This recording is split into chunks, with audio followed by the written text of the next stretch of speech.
Sure. Works. What means that? I want to tell them Yeah, anyway. Yeah, but I pick it again. Contact. Yeah, contact lens. Contact. Yeah. Anyway. So what's up? What do you want to serious. Yeah. Internet also regarding washing. I'm told. Internet also regarding washing. But what I think what was saying. Unokakawanya.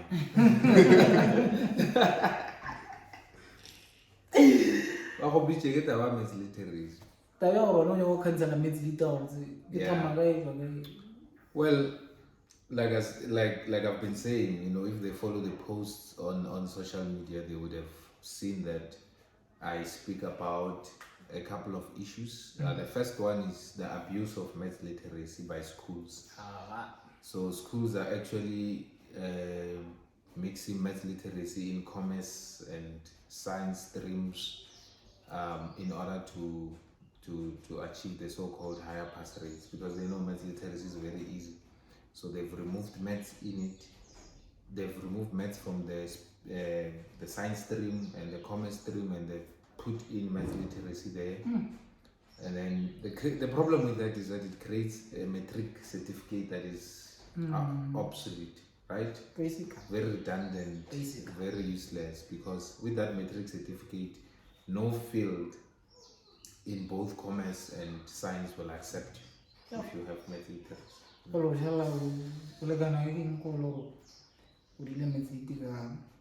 Commercial subject, physics. Exactly. In other schools, principals have gone to an extent of removing commercial streams and science streams and just focusing on general streams, so that they can relieve the pressure of the department from asking them that all schools performing and so on. So it's bad, man. Yeah. It's a crisis.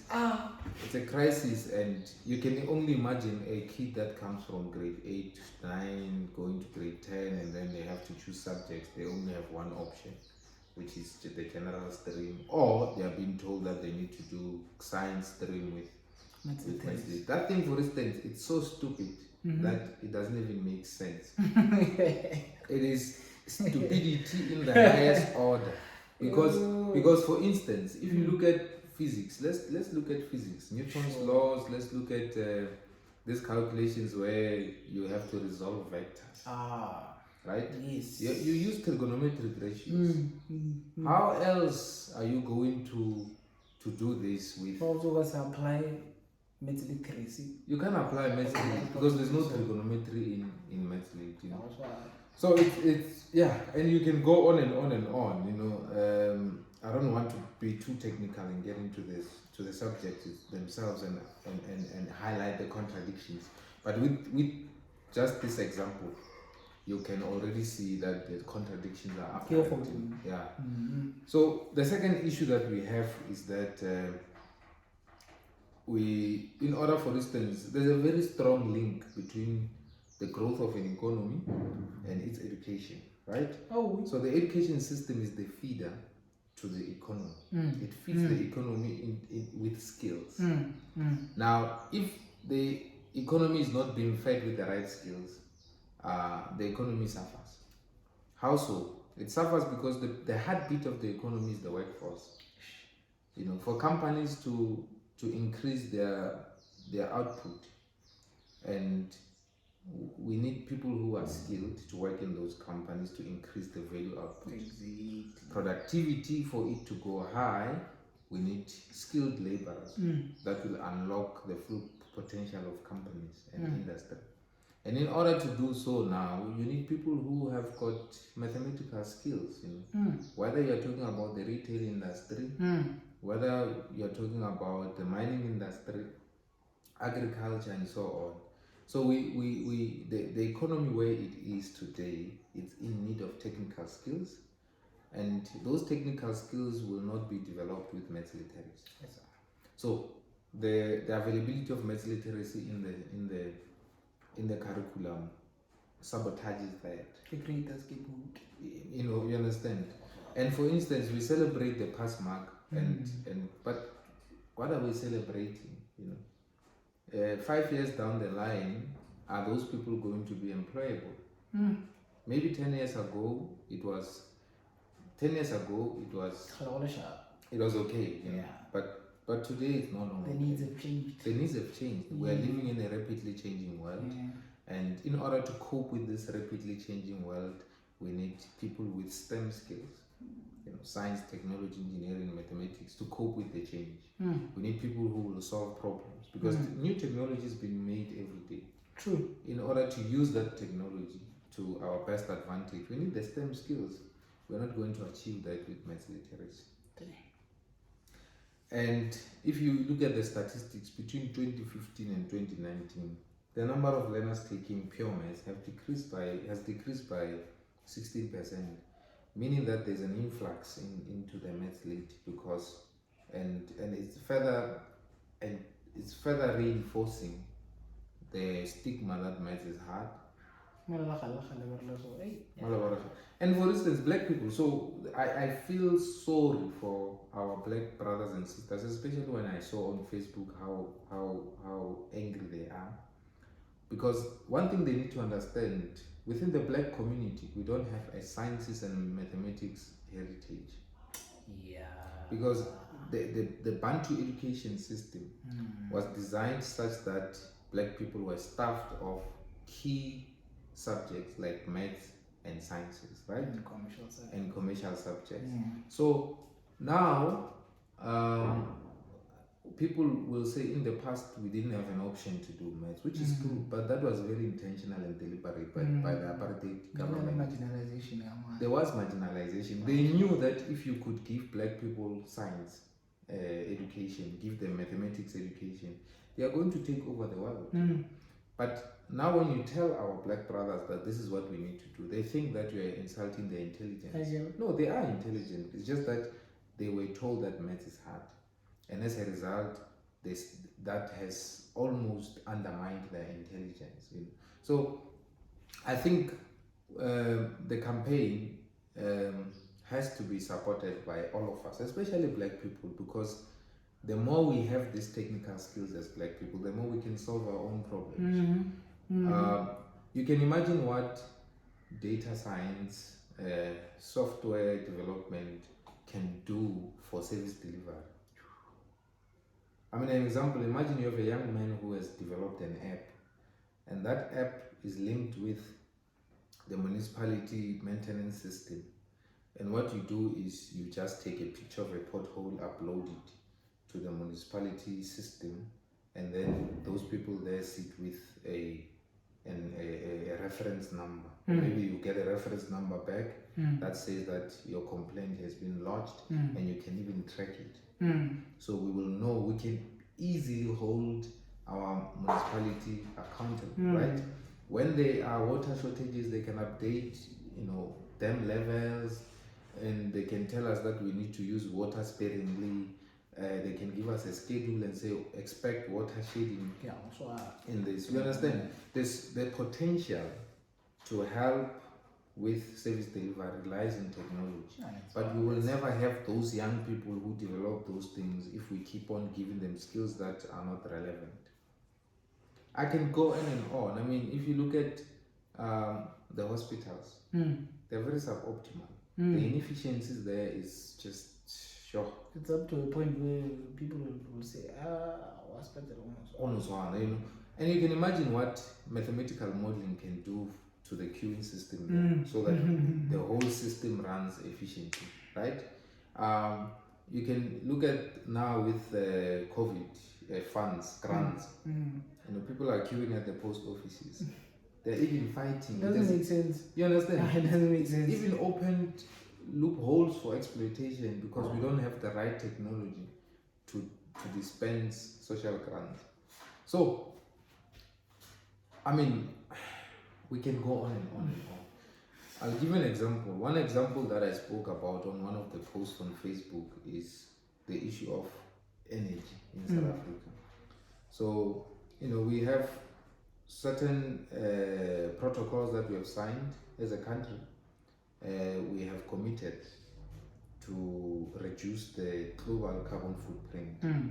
And almost 95% of our energy in South Africa comes from coal-fired power stations, meaning that we need to, if we are to achieve and achieve a clean energy environment as per the integrated energy plan, we need to start to look to other sources of energy. That's where science is, and you can't separate science from math. So we have issues with COVID-19. More pandemics are coming. We need more research. Biomolecular technology, biotech is like the future. How are you going to develop new kits? So how are you going to develop skills in that space when you are busy giving people general streams and mass literacy? So the appeal is to government to review this. Look at, government has to be honest with themselves. I think they know. I had Ramaphosa somewhere talking about having an education system that is aligned with the relevant skills. Blade Nzimande has spoken about it too. So I think they know. The question is implementation, the political will to implement. So now, if we push them with this campaign, because this campaign doesn't solve all the problems in education, it doesn't. But it gives them the impetus to start looking at the curriculum as it is and review it, because we are questioning the curriculum. We are questioning. So if you question the curriculum and we decide to solve one component of it, it is going to trigger a process where we look at everything else. And that's exactly what I'm trying to achieve with this. And if we solve the curriculum, we can now go to administrative issues, which are a lot. They are depressing issues. Don't even want to talk about them. So that's math lead. That's cancel math lead, and it's very important. I had someone saying, why don't we cancel life sciences or something like that? Oh, okay, was that a rhetorical question? I think it was I will assume it was a rhetorical question. But to respond to that type of a question, math lead is what drives other streams. In fact, math is what drives other streams, right? So if we fix that we're able to align our streams properly with the skills that the economy needs and the country needs in order to survive and thrive. Important operative word, thrive. In order to thrive in the 21st century. Yeah. So, someone who's saying, I don't want to do that. I want to do management. I'm happy with my management, and I don't need pure maths to do that. So, I may not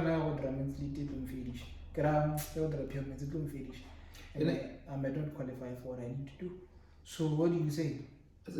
It's a tricky one, because, and this is where South Africa has to be honest with itself.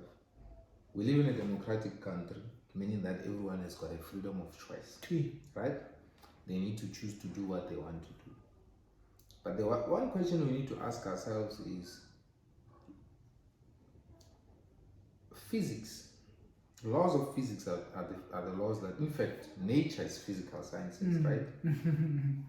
Now, the laws of physics say people will always gravitate to the path of the least resistance, right? Meaning that we'll always choose the easiest path.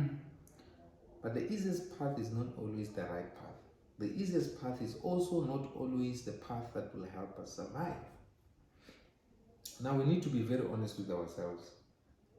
In order to survive as a country, what do we need? In order to thrive as a country, what do we need? So we are going back to needs versus wants. Absolutely. Because if you look at the Maslow's hierarchy of needs, there are certain important things that you need to fulfill, and then you can go to self-actualization at a later stage. South Africa is not a first world country. It is not. We need to be developed first, and then after that, you can have people studying photography, have people full time. You might even cancel maths altogether if you want to. But we are at the stage where we still need to develop. Germany and other developed countries have taken very difficult steps to get where they are. China, So as South Africans, we need to start being under the delusion that we are a first world country. We are still a third world country that needs to develop. Yeah, that's true. Yeah, that's true. Damn. All right. So, future council mates lead. What are the next important steps for council mates lead? Well, right now we are doing a stakeholder analysis. Okay. After stakeholder analysis, meaning we are identifying what are the key stakeholders to make this campaign a success. And after that, we'll do a prioritization, stakeholder prioritization, meaning which are the first to, and we'll be forming alliances as well in the same breath. All right. And maybe just to mention, academia is going to be very critical because we don't just want to make decisions based off my opinions or anyone else's opinions. We need to verify and test these opinions, and we can use the academic space to do so. And when we go there to do that, we will be carrying out the research to look at, of all the employed people in critical skills, in critical jobs and jobs of the future, what are their mathematics competencies? To check, do they have mathematics qualifications? And of all the employment role, how many people are having math lead, and how many people are having pure math? And of all the jobs that are being advertised today or tomorrow, what are the careers in demand? What are the careers in demand, and what do they require? You know, so that we can have some clear numbers. Because right now there's anecdotal evidence. You know, it's there, but we haven't tested it. It's not empirical, so we need to test it, and we can do that through academia. Still a hypothesis, eh? Yeah, it's still a hypothesis that must be tested. So that's the beauty of science as well, because you use mathematics to test hypothesis, you use statistics to test hypothesis. So we will do that. Those are the next steps, and then ultimately this whole campaign will culminate with a submission to the education portfolio in Parliament. Once we have gathered all those facts, once we have formed the right alliances, then we are going to make a submission, a written submission and also an oral submission, so that the parliament can hear us with the rest, and the rest of the country can hear us. But right now we will engage on social media, and then also on the streets. We'll use various forms to engage, and so that it's, because for change to happen, it has to undergo different stages. So now we're still at a conversation stage, and then we'll go to other stages. But I am sure that this is something that should not take longer. You know, it's agent. It's an agent matter. We have an education crisis. We can't be a developing country forever. No, we can't be a developing country forever. Yes. Yeah. All right. And then how does one align themselves with council mates lead? Say I'm interested. I want to be part of this conversation. Okay. Well, one of the things that I'm thinking about is because previous years, in the previous years, I've been advocating for education reform. So this is not anything. This is not anything. So it's been going on for some time now. I can count 7 years. I'm thinking probably the next thing is having an education reform organization. Okay. And then one of the programs is council mates lead. Yes, and that organization might be available as a non-profit organization in the next 3 months or so. All right. So it will be Education Reform South Africa, Education Reform SA. And then through that organization we'll be lobbying for policy changes with regards to curriculum, with regards to fixing the education system in South Africa. There are other organizations like Equal Education that are doing a lot of work. We'll also see, because sometimes we'll see if it is it necessary to also form this organization, or can we go to them, because we are not trying to reinvent the wheel. If there's a platform that is there, but we'll find out when we do stakeholder engagement. That makes a lot of sense. So one can just make sure that they engage with you or on social media. Yes, and just use the hashtag. And then the conversation perpetuates. Let the you can also take it out. You can also go out in the streets on yourself, wherever you are in your cycle, speak about it. Speak, because really, for people to really be aware of this, it is going to happen through conversations, and because now we are at an awareness stage, that must happen through conversations. So yeah, if people can do that, that would be helpful.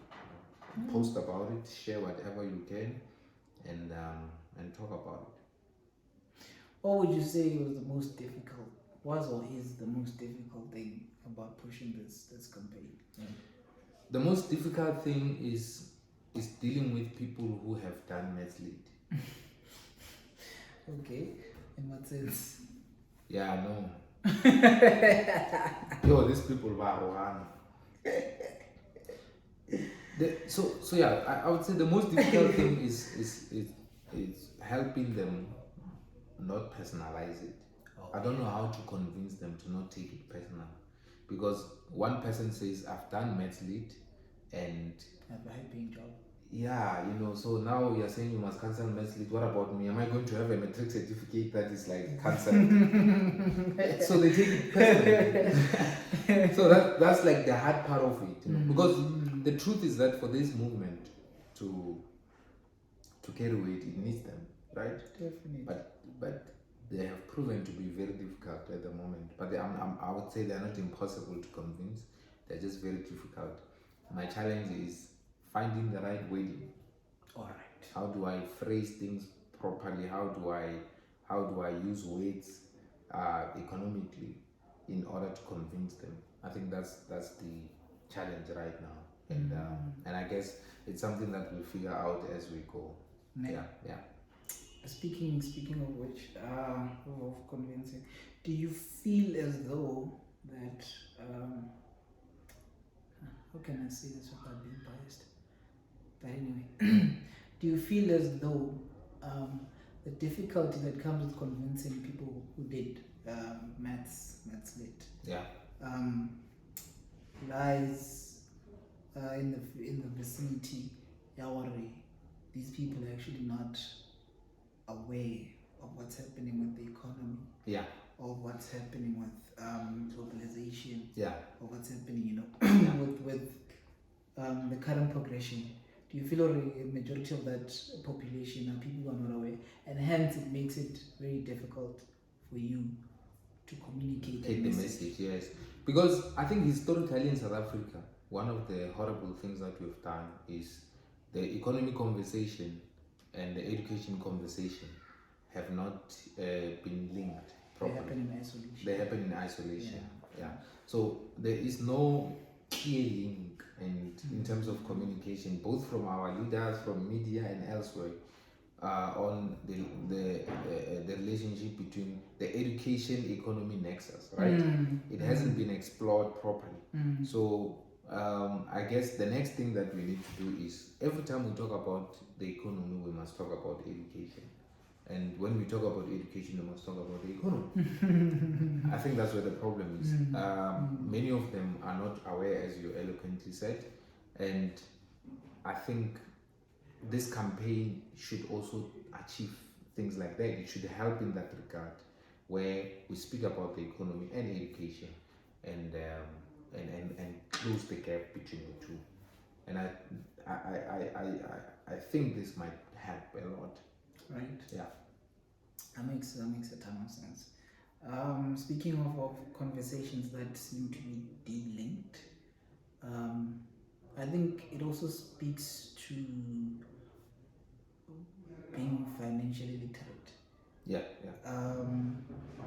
I feel like one other thing that makes this conversation very difficult to have is that we are financially literate. Yes, true. As a country. Yeah. So there's no link between being financially literate and education and the economy itself. Yes. And you have people who say, I didn't go to school, but I'm driving a 2 million car. Yeah. You see. So you have young kids who look up towards such people. Towards those people, yeah. And it's like, so almost like education is not true. But then it's just a misconception of analyzing and seeing what this is actually about proportionality. Absolutely. It's about the bigger numbers. And also you need to understand, in South Africa, you have different types of business people. So they are yeah, because entrepreneurship is different, right? So you have entrepreneurs, you have grantpreneurs, people who have been granted to start businesses. You also have tenderpreneurs, right? Yes. And what you want in order to get a country to develop is more entrepreneurs.